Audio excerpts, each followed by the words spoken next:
Okay, first of all, the woman that you see in the bottom corner, go give her a follow. Because as men, we should not speak over women, we should speak with them. And she's the one that turned me on to this video. Millions of men who are killing themselves at 4 times the rate of women. Men are killing themselves because of men, not because of women. Men are killing themselves because they feel devalued, they feel like trash, they feel objectified for finances, they feel not good enough physically, they feel subject to all these double standards. They're not good enough, they can't possibly live up, they're garbage. This is not literally true. being told, kill all men. Okay, so let's talk about male depression and suicide. Bear with me here, because I agree with the guy saying that we're doing it because of men. Yes, a lot of us are lonely. Yes, a lot of us have mental health issues. Women do too. We all have our own problems, but because of our lack of emotional intelligence and ability to be vulnerable in a safe way, it comes out sideways. We bottle it up until it becomes explosive. The only emotion we're taught to express safely is anger. And women have been on the receiving end of that for our entire history. The double standards that women put us through. Yes, there are some double standards in heteronormative relationships. There's patriarchy that was developed by us, men, that ends up harming us. Some women still have those biases that exist in their head. However, saying that they use us for our finances is fucking stupid, because if you look at the data, women are killing it. They're doing a lot better than us. Single women lead happier, healthier, and more fulfilling lives. They have more education, they buy houses, less consumer debt, etc. Our depression is not for women to solve. We need therapy. And even myself, it's not that I stigmatize therapy myself.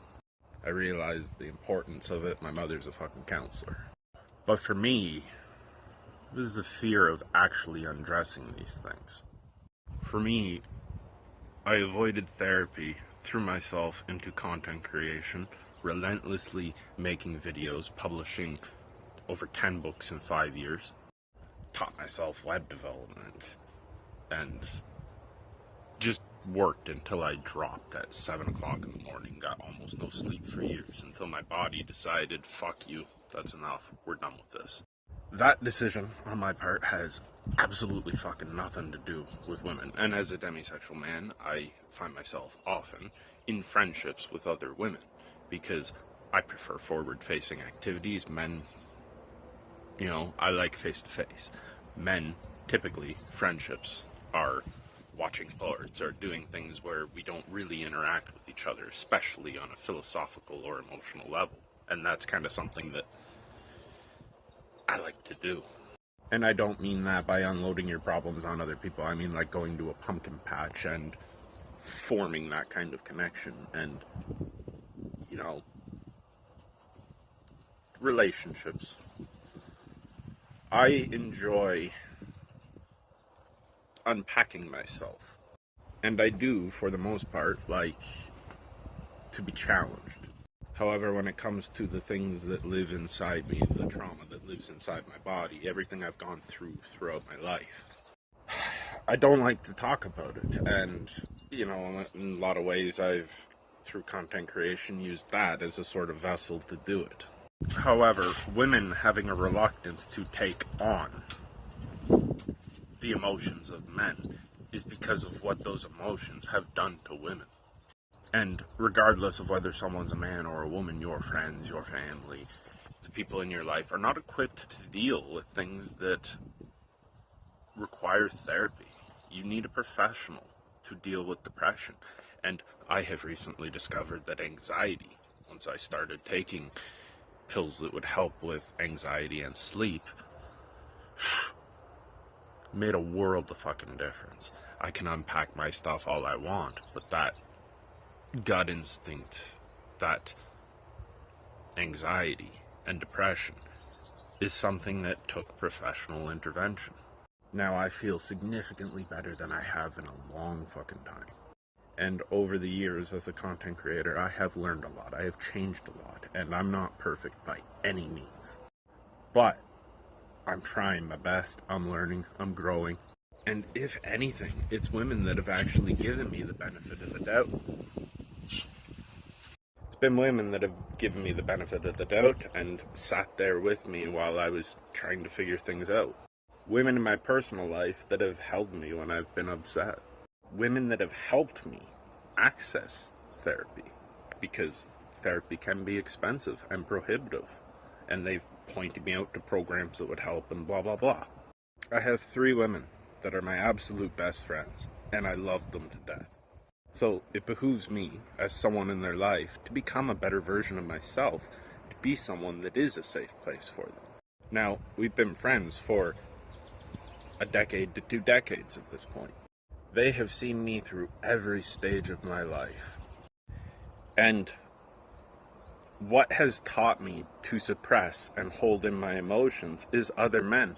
Because the men that I've been friends with, if I did even a fraction of the emotional openness that I have been able to express to my friends, to my male friends, they would have called me gay, the F word. They would have called me a pussy. For years, I held in the fact that I was raped in college because a man would have just said, well, you got your dick sucked. The male suicide rate and depression is not because of women. It's because of us men and the way we treat each other. Women and men express similar rates of loneliness, but women have a sense of community, a sense of an ability to express their emotions. Whereas we as men take that loneliness and it ends up harming women. And that doesn't mean women are above any and all criticism. It means that our feelings are not their responsibility. And they're perfectly justified in turning away from it after time immemorial of us using them as our therapists. Now, the polar opposite can also be true. The unwillingness to be open, to not want to put things on other people, so you pull back, you retract, you get your back up against the wall and you retaliate. You try to avoid that closeness that causes loneliness. Male loneliness epidemic in large part is perpetuated by the same type of men that you see in this comment section, blaming women, treating women as a monolith for all their shortcomings, for all the things wrong with them in their life.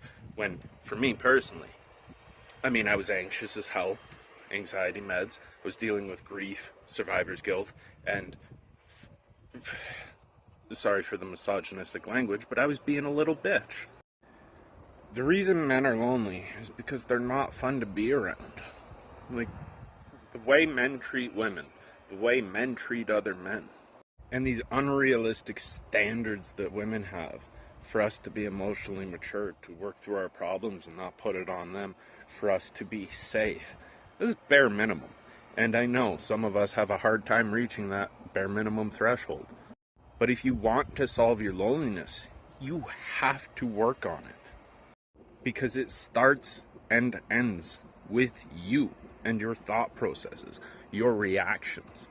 And yeah, there's a lot of women that are also emotionally volatile, who respond with trauma responses, who aren't there for men in the way that would be helpful.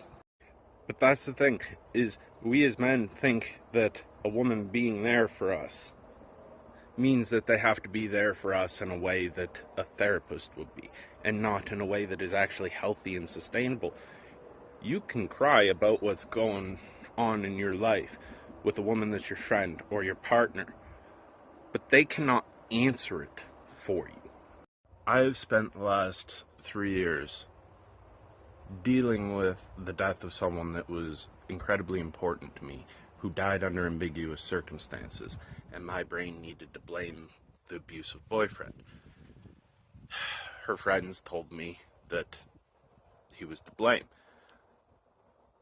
I believed that it was more complex and that I shared responsibility because of the last conversations I had with her and the way I intentionally tried to hurt her, because I wanted to move on and I wasn't capable of speaking my mind and ending things.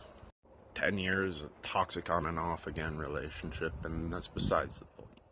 She was my best friend, and I didn't know how to handle those emotions. Someone that was there all the time throughout your 20s, who became a core part of who you are. Was it suicide? Was other people to blame? Was I to blame?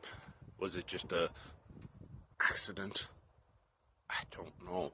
And I don't think I want to. After the initial conversation, I spoke to police. I shared the evidence of violent voicemails that I had on my phone, and my brain shut down, and I've wanted to avoid the situation. I have blocked every single one that I knew from that old life. I didn't want to revisit this, but I felt like I had to. I felt like I needed to get it out. I needed to share it. I needed to let it sit somewhere other than inside of me. And how in any way is that what's contributing to my loneliness, by the way? How is that in any way a woman's responsibility to hold? And that's why I've always been vague about what's really happened. Because for one, I didn't know, but for two, how do you fucking explain all of this in a new relationship? How do you tell people that you hate yourself? And you know how I got to the point where I can actually say that now? Therapy. I haven't been able to afford a lot, but, you know, I started with once a month, and through Building Bridges Therapy Ontario, I was able to get it to $40 a session. And through therapy, I was able to externalize it and say it without someone having to give me an answer. Because the truth of the matter is there really isn't an answer, and I probably will never have one unless I want to go and re-traumatize everyone else in her life or insert myself. I have regret that I have to live with and come to terms with, because logically I know that it is not my responsibility. I'm not to blame, but my body still blames me every time I look in the mirror. When I'm looking at myself, my body kind of recoils. I have created feminist content for years because I felt I had to, like a penance. I had to become a better man, someone that would have been there, would have answered those calls. And this is not to say, oh, woe is me. We all have our own things that lead to our depression, that lead to our isolation. Social media amplifies it. I think COVID amplified it for a bunch of people to extremes. Women have their own laundry list worth of issues, just as us men do. We're all human beings. We're all fallible. We all make mistakes. We all hurt people. We all get hurt by people. But my loneliness, the fact that I've been living in the country in a self-imposed isolation for the last 5 years, how is that a woman's fault? In fact, it's women, my mother, that have allowed me to do so, allowed me a space to heal, to grieve. Because, I mean, obviously her more than anybody else knows exactly what my relationship was and who I'm grieving. The fear of connection, the fear of being emotionally safe, that someone could hold these things for me. All of that existed in my own mind. To treat women as a monolith as though they're responsible for that because of some gender expectations that they place on me. In terms of a friendship, my closest friends don't put any double standards on me. In terms of a relationship, I mean, I've been afraid of them for so long that